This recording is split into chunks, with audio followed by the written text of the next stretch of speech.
వచ్చేసి qualities of the head and qualities of the heart.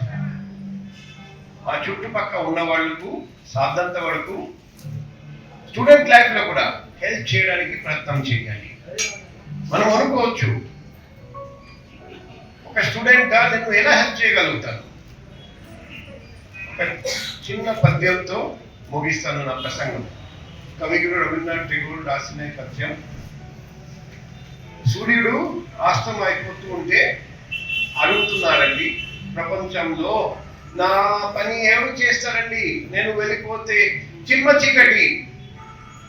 ఎవరు ముందుకు రాలేదు. ఇప్పుడు ఒక చిన్న దీపం ముందుకు వచ్చి చెప్తుంది, ప్రభు నీ వంతు నీలాగా నేను చేయలేను, కానీ నా వంతు ప్రయత్నం నేను చేస్తాను. మనం అందరం ఆ దీపంలాగా మన ఉన్న ప్రాంతంలో వెలుతురు ఇచ్చేసి చిమ్మ చీకటి నుండి ఎవరెవరు చిమ్మ చీకటిలో ఉన్నారో వాళ్ళకు మంచి మార్గం చూపెట్టడానికి ప్రయత్నం చేయాలి.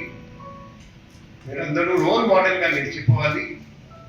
మిమ్మల్ని చూసి మీ స్కూల్, మీ తల్లిదండ్రులు, మీ నగరం, వైజాగ్ నగరం, ఆంధ్ర రాష్ట్రం, భారతదేశం గర్వించాలి. గర్వించేలా మీరందరూ పనిచేయాలి. మీరందరూ సివిల్ సర్వీసెస్లో ఎవరికైనా ఇంట్రెస్ట్ ఉంటే నాతో కాంటాక్ట్ చేయండి, నేను గైడెన్స్ ఇస్తాను. 79950957999. అది కాకుండా మీ తల్లిదండ్రులు కూడా చెప్తున్నా, ఎక్కడైనా ఎటువంటి ప్రాబ్లం ఉంటే రాత్రి కానీ పగలు కానీ నాకు కాంటాక్ట్ చేయండి, నేను మీకు హెల్ప్ చేస్తామని